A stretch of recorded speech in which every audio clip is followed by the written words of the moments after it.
Yes. So welcome everybody. We are continuing on from a fantastic week last week, where, wow, that US news delivered well for us. GBP news as well. So we'll take a bit of a deep dive, but I want you to also get a bit of pen and paper because we're going to do a little bit of a teaching session. I don't know if you saw the video that I posted on the YouTube channel, where there was a private London session, London event 2 weeks ago, and I did a little bit of training there, and I posted a part of that training onto the YouTube channel. You definitely should check that out to get a bit more clarity on how we approach things in this trading space. All right. Very, very, very important indeed.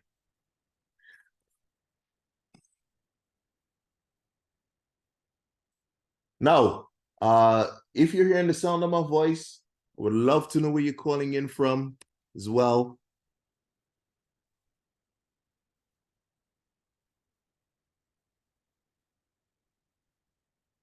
Wow.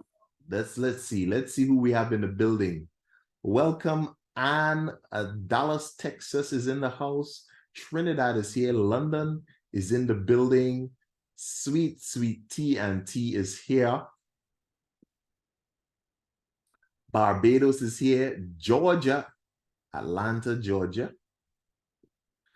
Rumford, welcome. Essex in the UK. Another Essex, welcome. In the UK, we have Chingford, welcome. South Carolina, US, welcome, welcome, welcome.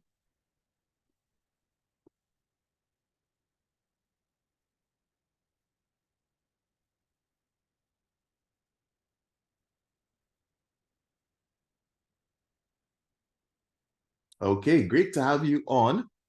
I'm gonna share this screen setup here. Let's have a look and see what's going on. In fact, before I do that, there we go. So let's see what happened in the week last week, and then we will have a look at what we could potentially see next week. All right. Boom, boom, boom. Okay. So let's share this one. Okay. So welcome everybody. So let me just go to this AUD USD chart right here. This was from Wednesday, the 13th of September, where we had this AUD move. We actually discussed this last week. We discussed this last week. All right, we had a nice push to the upside. We had a little bit of a pullback. Thursday. So this is Friday, Thursday, Wednesday, Tuesday, Monday, right? Yeah, so we discussed this last week, and then Monday was just not really going anywhere. We did have 3 take profit targets, but eventually it hit the take profit target on Wednesday, right? The 3rd take profit target, that is. But right here on this same day on Wednesday, there was a serious economic event that caused this move to the downside. So we'll have a look at this now. But if you notice on my chart here, I have some notes. I want you to take note of this, right? This is something that I spoke about on that YouTube video I was telling you. This is how we should really be approaching things when it comes to trading, right?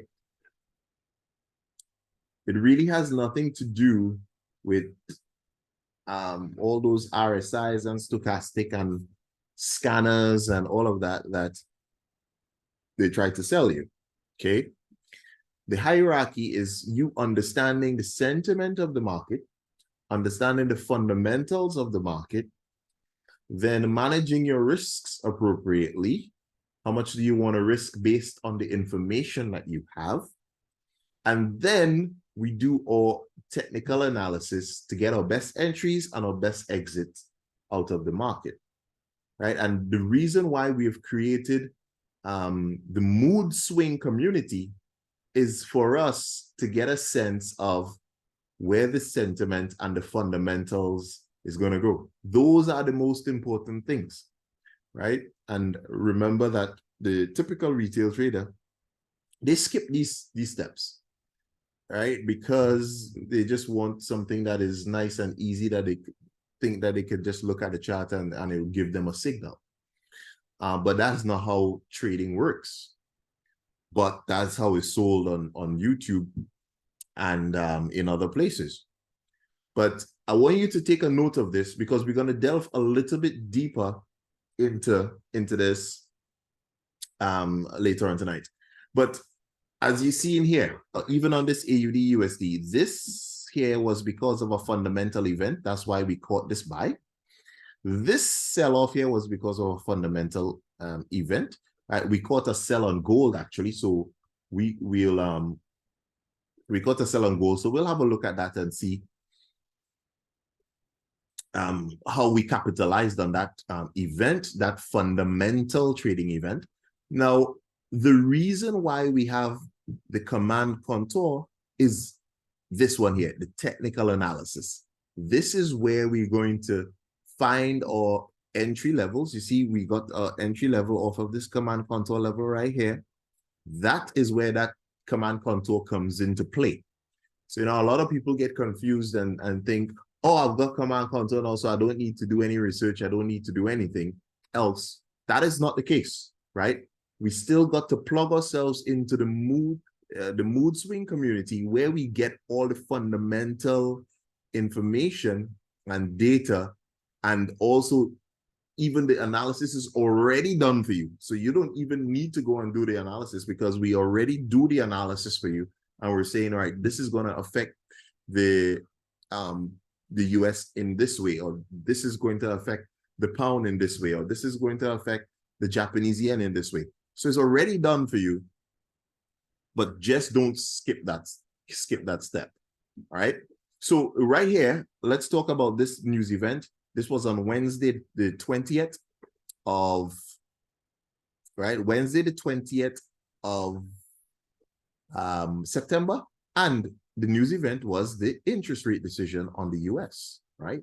If you're paying attention, we know that if the interest rate goes in one direction, it should do this for the US. If the interest rate goes in another direction, it should do that for the US. If the interest rate stays the same, then it should do this for the US, right? And for all intents and purposes, on this occasion, right, generally, interest rate decisions usually push the market in an, or interest rate hikes, let me put it that way. So when the interest rate goes up, generally that's a good thing for an economy. Generally, we'll see a positive spin on that economy. It means that investors are making more money on their investment in that currency. Okay, but there comes a time when the interest rate is a little too high, and it causes fears of a recession. Okay, and the reason why economies have been raising their interest rates recently is because of inflation. The inflation was just getting out of control. Interest rates have been very, very low for a long period of time. People had money, people were spending, prices were pushing up. COVID didn't help as well. Okay, so COVID caused a lot of supply chain issues, and because of that, prices did push up, and there was a little bit of scarcity in certain things. Also, the war in Ukraine that caused a little bit of scarcity in certain things as well. So inflation started to rise in most economies, probably in all economies, if you really think about it, at a really, really staggering pace. So therefore, these central banks, they needed to control things. And one of the control mechanisms that they have put in place is the interest rates. So they started to play with the interest rates, raise them and raise them and raise them. And generally, it was a good thing for the US. But as I said before, there comes a time when the interest rate is a little too high, and that wouldn't be a very positive thing. And I think we're at that stage. We saw that last week with the euro, where they raised the euro interest rate and it absolutely tanked the euro. Okay, we could bring up something like a euro USD here, and I'll show you that quickly. Okay. Right. So the euro interest rate was just around, I believe it was this one here. I believe it was this, right? The 1st of September, around that. When that news came out, it absolutely tanked the euro. And the euro did not recover from that. Okay. And we also saw the effects of the euro and some news here, and then this was the same interest rate decision, right? So if the interest rate was went up, let's go back to the US. If the interest rate went up, that would have been a very negative thing for the US, right? If the interest rate went up, it would have been a very negative thing for the US. Here, the US governor, all right, decided to keep the interest rate the same. And that, we knew that if the interest rate remained the same, that should be a positive thing for the US, right? It means that they think that inflation is under control. They don't necessarily want to trigger a recession in the US. And based on that information, that's why we wanted to sell anything with the US as a quote currency, or buy anything with the US as the base currency, right? So gold was a nice one that we played. Okay, gold had a nice little bit of a stop hunt, liquidity hunt. Right? This was an old gold setup, but it more or less came back up into the zone, right? Right here had a big push to the upside. For us, that is just a stop hunt move, right? Exactly on day, right? Exactly on the day of the interest rate, right here, right? Interest rate decision came out. It stop hunted some people who didn't necessarily understand why the gold would have probably strengthened up, and then eventually it just fell out of the sky. Probably I think over 300 and something pips caught on that. Yep. So over 350 pips on that one. And I'm still in a position on that. We have a little bit of a pullback, but for all intents and purposes, that interest rate decision, I believe, should strengthen the US in the near term, right? And one thing that we want to do as well, I know a lot of people have, a lot of people in the community have this. We've got the indexes of all the different currencies, and it's always nice to just separate the countries. All right, so these are the 7 majors. Separate them so we could see individually how the currencies are doing. And as we can see here, the US has been really strong since July, right? Since July, the US has been really strong and pushing to the upside. And I believe that is going to continue for now, okay? So That's the US. We also had a interest rate decision on the Japanese yen. I wonder if we go in, yeah, let's go in chronological order because we did have other interest rate decisions. Oh, okay. All right, let's go here with the pound, right? Let's look at the pound and see what's happening. So the pound interest rate decision, that actually stayed the same, but it turned out to be negative for the pound. Could you tell me, do you think you understand why that might have been negative for the pound?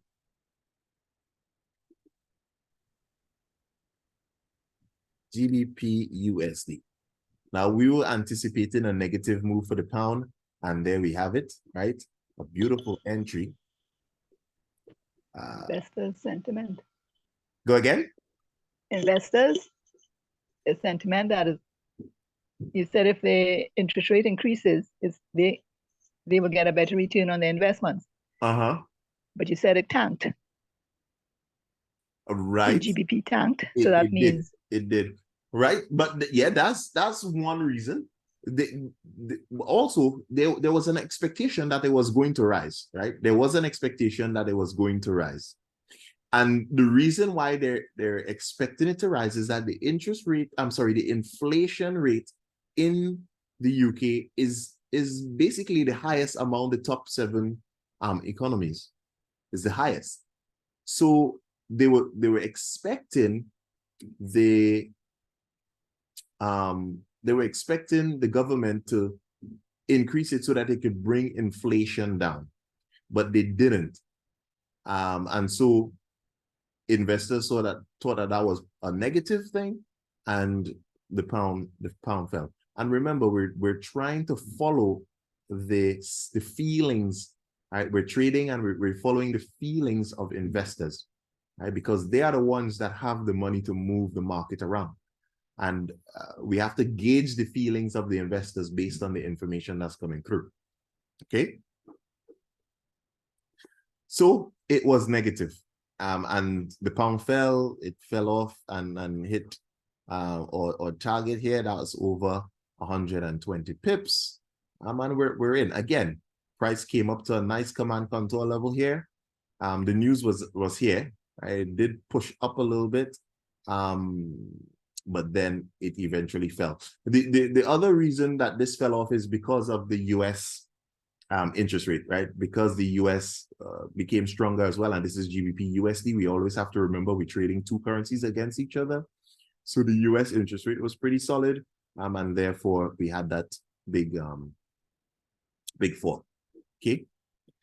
One thing that is beautiful about command contour as well, right? This is one thing that we've been exploring for a little bit, and that is this setting right here, where we could see the bulls and bears. Now, if you have a bias, established bias, you can literally say, all right, I just want to see where the bears are going to come in. So let's say, for example, we have a bias that we want to sell the pound based on the information that we have.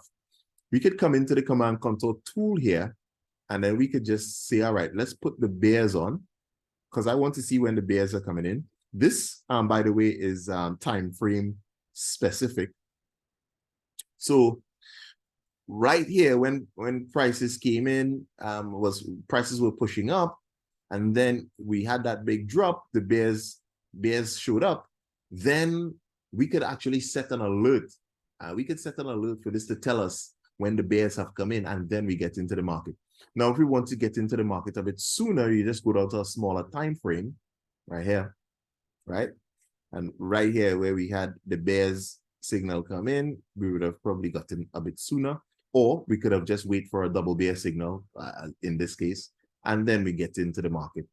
All we simply have to do is just go set an alert, right? We choose the command contour tool, and then we choose bears right there, and we set it to send us an alert. It will send us an email.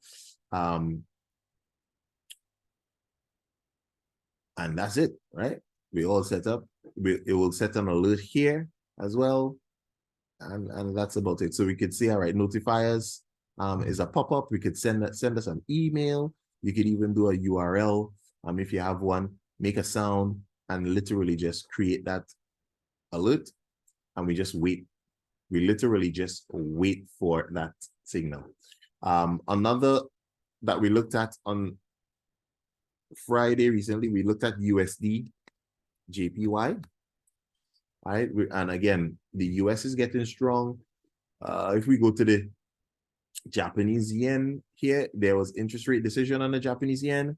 They decided to keep the interest rate negative, and that has been the policy of the Japanese yen for a long time. That is not a positive thing for the Japanese economy. So therefore, we played the Japanese yen for a buy right here. Okay, and we're literally in. It came to the command control level, tapped it more or less to the pip, and we're in profit at the moment. We should still be in this trade. Is up about 40 pips at the moment. But again, we could have just gone down to a smaller time frame, and instead of bears in this scenario, we wanted to see when the bulls came in, and there we have it, right? The bulls came in, boom, and we're in. So that's a nice way to use this tool as well, to filter out and give us a sense of timing as to when we're gonna enter the market. That's a nice way to use the tool, especially if you have a bias. We have a nice tap off of a command control level, and then we wait for a bulls or bears signal to come in, and we're in. All right. So there we go. Let's see what's happening this week. This week coming. So we had a lot of interest rate decisions. We had for the US, we had for the pound, we had for the Japanese yen. And I believe that is going to give us a sense now of the direction in which this market should be flowing, at least for the next week or two, okay? Unless something catastrophic happens, right? So this week, there is a little bit of German news that has to do with the business climate. There was some negative news on that last week. So those who trade in the German 30, this would be important to you. A few housing information, but I wouldn't worry about this too much. I mean, this will just give us a sense of what the economy is going to do in the next 12 to 18 months or so. Might have a little bit of an effect now. A lot of German 30 news, if you trade in German 30 for Thursday, the chairman is going to speak. So this is going to be a big one for the US on Thursday, and then just a few retailers. So in reality, this week is really all about the US and the German 30, to be fair, right? So, China, right? So we have Chinese here just because whatever is happening in China affects the Australian and the New Zealand economy. So we have a look at that as well. So all in all, the focus really should be, hold on, we have a CPI here for Australian. So that's going to affect the Australian in a big way, right? Because this is the inflation rate figures that's going to be coming out for the Australian. So that is going to be huge. So all in all, we keep an eye on the German 30. We keep an eye on any US pairs, the US indexes. We keep an eye on any Australian pairs for this, and that's about it, right? I wouldn't stress too much about any other economies. So German 30, US indices and the US pairs, and the Australian pairs. And that is more than enough to give you some good, give us some good trading opportunities this week. Now, let's click on this Australian CPI here for a minute. Okay. So the last time it came out, it actually came out worse than expected, right? And is worse than expected because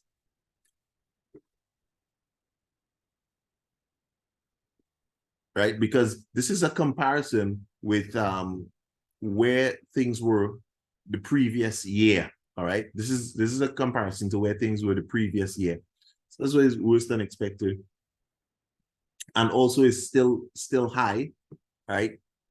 In terms of the inflation rate, the interest rate has been rising in the Australian economy, and of course they want to keep this. The target is 3%, right? 2 to 3%. That's the target. So there we go. So for the moment, my weekly bias for the US economy is strong, right? So I'm looking at a strong US this week. I'm looking at a weak Japanese yen. I'm expecting that to continue falling off, right? And as we could see that the Japanese yen has been weak for a very long time, right? Australian economy. This one is a bit of a mixed fruit, right? This one is a bit of a mixed bag. It's saying that it was getting strong here, but depending on which currency that you pair it up against, it could play in a different direction. Canadian, right? The Canadian, I'm expecting strength in that one as well. Look at what we've seen here. We saw a big distribution, right? For those of you who, a big accumulation. For those of you who understand the accumulation and distribution effects, this was a big accumulation here in the Canadian currency, and that happened literally from last year December all the way to August. So personally, right, it's pushed up, it's come back, is retested. Personally, I'm thinking that this Canadian is now going to start to see some more movements to the upside. There was some positive news regarding the inflation rate on Canada last week. So I'm positive, I'm biased for a positive move on the Canadian here as well. So we'll look at the Canadian in a bit more detail. We'll get our command contour up and get ourselves a nice little entry on that. In fact, I think we actually did look at a Canadian JPY trade on that, and that's sent out within the community that is there. In terms of CHF, well, CHF have been getting a bit of a battering recently. So personally, I would just continue to the downside on the CHF. Okay. At least for this week, I'll be looking for some more movements to the downside on the CHF. And let's see, the euro, right? Again, euro for me is weakness in the eurozone. So I'll be continuing for a bias to the downside on the euro, right? Because of that, that interest rate decision.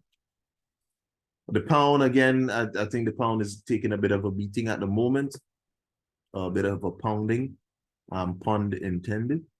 So again, the pound, looking for it to drop off. And well, we spoke about the Japanese yen. All right, so there we have it, right? We're gonna wrap it up for the minute. We did have some new starters, so all the new starters, we do have an onboarding session that's going to be happening and starting in 15 minutes time. Yes, sir. Look out for the link. Coach Rashid, are you there? I am in the building. All right, yeah. Hello, everybody. Break it down. Shout out to Free Baby and Susan and Caroline and Carolyn and Donna and all the wonderful rest of the folks out there. The whole crew. We're going to have so much fun today. For those of you who may have a few questions that need answering, this man is the man that's going to break it down for you. Patience as a saint, right? Yeah, try to be. Yeah. Takes practice. He's there to make sure that you're up and running in the best time. Yeah, y'all probably graduate from my class today, so y'all be doing very well. Right, tomorrow. we want to congratulate Henry, and we did congratulate. Yeah, congratulations to Henry. Yeah, shout out to passing Henry. his funded account challenge. He's now £50,000 in his hand to trade because of the guidance and well, of course his own diligence as well. So we're going to create more people for getting those 50,000, 100,000 accounts, 150,000, 200,000, 500,000, 350,000. And you could scale up all the way to 2 million once you stay consistent. Right? You could get a 2 million account within the next year and a half if you stay consistent. Right? So that's the goal, to help you guys to get to that level. Imagine trading with a $2 million account and you're risking peanuts. Right? In one trade, you're laughing all the way to the bank. All right. Well, have a fantastic week and welcome everybody, the newcomers. We're going to plug you in 15 minutes time. Look out for the link within the private community. You want to get started, you know where to head, commandcontour.com. Get yourself the link, get yourself in, and let's rock and roll. Bye-bye for now. Later.